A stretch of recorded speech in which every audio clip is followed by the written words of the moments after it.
Right, so the BBC's yellow streak when it comes to criticising Israel and broadcasting anything that might be remotely pro-Gaza has been compounded yet again, as another Gaza-focused documentary now faces indefinite delay from being broadcast following the removal of their previous work, Gaza, How to Survive a Warzone, which was, of course, told from the perspective of children growing up in Gaza through Israel's genocide, and was pulled after it was pointed out that one of the child narrators happened to be the son of a Hamas agriculture minister.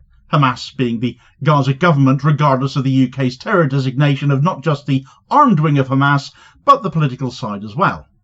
The postponement of a second documentary, currently under the title of Gaza Medics Under Fire, while the BBC drags its feet investigating itself for the first one, is raising even more serious questions about the BBC's editorial independence, but more and more so its sheer spinelessness when being put under pressure from powerful lobbying interests such as the Israel lobby, as appears to be the case once again. If the BBC is afraid to say what needs to be said, and what is factually accurate, how are we supposed to trust it? And what is the point of it? Right, so the BBC and Gaza documentaries, they're running scared of showing another one now, looking all the weaker and more pointless for it as a result. We need a strong broadcasting voice to stand up for the truth. It seems the BBC is too afraid to. This controversy began, of course, with Gaza, How to Survive a Warzone, a harrowing documentary that offered a child's eye view of life in the besieged territory of Gaza. And this was important when such a large proportion of Gaza's inhabitants are so young. Narrated in part by 13-year-old Abdullah al-Yazori, the film drew considerable and deserved praise for humanising the struggles of Palestinian children. However, the backlash was as swift as it was ridiculous when it was revealed that Abdullah's father is Dr. Ayman al-Yazori, the Deputy Minister for Agriculture in the Hamas-run government in Gaza. That single, familial connection prompted the BBC to remove the film from its iPlayer platform and launch an internal review, citing a breakdown of editorial standards, which is still rumbling on to this day, and now affecting another documentary, which has been ready to go since February, apparently, from being broadcast. The BBC's Director General Tim Davie apologised at the time for what he called serious flaws in the documentary, declaring that the choice of narrator had compromised trust in the film. But this is an assertion that is weak at best and cowardly at worst. The focus of the documentary was on a child's experience, not his father's political affiliations, and it wasn't about him particularly, it was about a whole group of children. And so by acquiescing to complaints from, in part, no doubt the usual suspects, the BBC has missed the point entirely, in my view. That Tim Davie has since gone on to say he lost trust in the film while the review is still ongoing does suggest a bit of a preemptive move to appease critics rather than uphold editorial standards as well. And it stinks of a predetermined final decision having already been made, in my view, to uphold the removal of that film. Dr. Ayman al-Yazori's role had no bearing on the documentary's content at all, which remained a compelling and truthful portrayal of what it means to be a child in Gaza at this moment in time. A child narrator's family background was irrelevant to the documentary's core message, to the purpose of the film, and the information that it had to convey, that children in Gaza are suffering and deserve to have their stories heard. Instead, the BBC decided to silence that voice over political associations and have failed in their duty to represent all perspectives with fairness. But instead of correcting a grievous error, the BBC now seems to be doubling down on it. The second chapter in this unfolding saga of BBC wetness, the second documentary, is called, currently at least, Gaza Medics Under Fire. The title may change. And is a documentary made by the established and award-winning Basement Films. This new film focuses on medical professionals working in the chaos of Gaza, highlighting their courage, the human cost of war, not just amongst those they are struggling to treat, but where too often they have themselves been targeted for attack, arrest and abuse. It was completed and made ready for broadcast in February. The film has been held back indefinitely, though, due to the ongoing internal review of the other documentary. What makes the delay even more egregious is that the two films have no direct connection in terms of content or production. Gaza Medics Under Fire was made by a different team and centres on a wholly distinct theme in and of itself. The BBC's decision to delay its release, therefore, just smacks of a broader policy coming into play to avoid any content that might be interpreted as sympathetic to Palestinians or critical of Israeli military actions. Absolute editorial paralysis is what this clearly seems to be. A dereliction of duty to inform us, the people who fund it. Sheer cowardice in the face of pressure, therefore, begging the question, what is the point of the BBC if others can keep dictating what it can and cannot broadcast.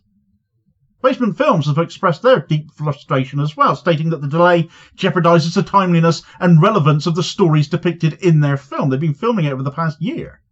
These are stories of medics risking their lives to save others in one of the most dangerous environments on Earth right now. Every day that passes without their stories being aired represents a failure by the BBC to inform the public about urgent humanitarian issues, told by the people who are literally picking up the pieces and trying to put them back together. Basement Films has pointed out that the documentary underwent rigorous legal and editorial checks, that continued delays risk silencing these vital truths.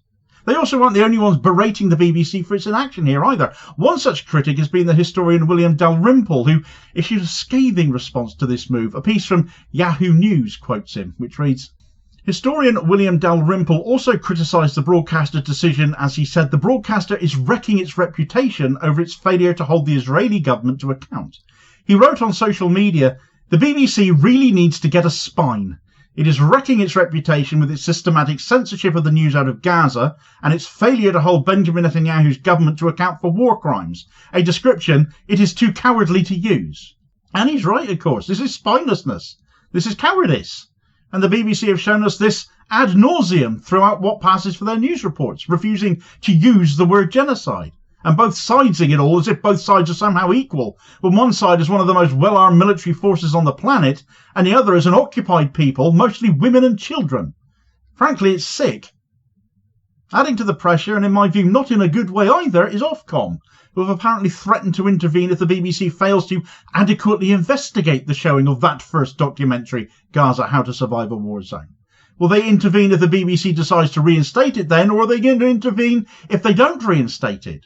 I know which side of that coin I come down on, but it just adds weight to the notion this film is set to be buried. And adding further insult to injury is the BBC's hypocrisy on show here too. Perhaps if Basement Films had let Louis Theroux interview the medics, there wouldn't be a problem here. Louis Theroux's documentary The Settlers, which examined Israeli settlers in the West Bank, aired without any incident or delay. Theroux might well be seen by BBC executives as a more trustworthy figure, and was perhaps given more editorial leeway, given he's done a fair bit of work for the Beeb than Basement Films. It's a bit of an insult to them, though, if that is the case, because Basement are themselves BAFTA award winners. They're not newbies. Alternatively, you could look on this as the BBC appearing to be much more comfortable showcasing Israeli narratives than Palestinian ones. Another way of looking at it is that Theroux's film took place in the West Bank, and perhaps the BBC's editorial line is more comfortable with that than Gaza, but then that would be another double standard, in which case, wouldn't it? Compounding the BBC even further, whilst on the subject of Louis Theroux's film, is the fact that Issa Amro, one of the Palestinian activists interviewed by Theroux in that documentary, has had his home raided by Israeli forces in what appears to be a retaliation for his participation in that film. Yet the BBC appears to have completely ignored that story as well. Couldn't find any coverage of it. The hypocrisy is blatant. The BBC claims to strive for impartiality, yet its actions reveal clear bias instead here, surely. When it comes to Israel and Palestine, impartiality should mean presenting the full spectrum of perspectives, not avoiding criticism of a powerful state actor out of fear of complaint. By silencing Palestinian narratives, especially those that depict real human suffering and the systemic violence that's been going on in Gaza, the lived experiences, the BBC is undermining its own credibility and failing the very public it is supposed to serve. And still, the BBC's problems get worse. To make matters even more dumbfounding in light of everything I've spoken about already, the BBC has admitted that the internal review of Gaza, How to Survive a Warzone, will not affect the second documentary. Or if that is the case, why delay it then? Why postpone a film that has been vetted, fact-checked, legally cleared? How can there be any other logical conclusion other than the BBC fears further backlash from pro-Israel groups and has decided that self-censorship is the path of least resistance?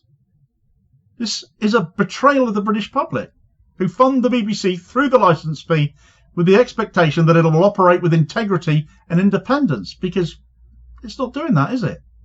Despite more and more people waking up to this and bidding the licence, the BBC does not appear willing to learn from we who fund it, going by their actions here. We, the public, deserve to hear the full story, and that includes the voices of Palestinians living under occupation and siege. The delay in censorship of Gaza-related content betrays that trust. The BBC must grow that spine they sorely lack and release Gaza medics under fire without further delay and recommit to its founding principles of truth, transparency and impartiality. Otherwise, what is the point of it?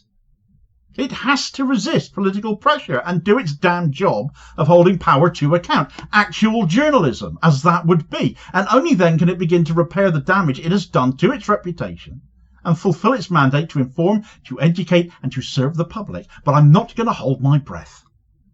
The BBC's capitulation to external pressures over its Gaza documentaries represents a crisis not just for the broadcaster but for journalism as a whole, which across the mainstream media has been woeful in response to Israel and Gaza. But we expect better of the BBC, don't we? Because we fund it. The silence the BBC has chosen through self-censorship is not neutrality. It is a statement in and of itself that some truths are just too inconvenient to tell. And until the BBC finds the courage to speak those truths, it cannot claim to be the voice of the people it purports to serve, nor be truly informing us.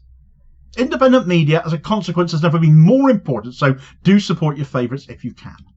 For more on the Louis Theroux documentary, if you haven't seen it yet, please make sure you do. It is truly excellent and shows what the BBC actually is capable of when it feels like it. Check out this video recommendation. Here is your suggested next watch for more on that. Please do also hit like, share and subscribe if you haven't done so already, so as to ensure you don't miss out on all new daily content, as well as support the channel at the same time, which is very much appreciated, holding power to account for ordinary working class people. I'll hopefully catch you on the next vid. Cheers folks.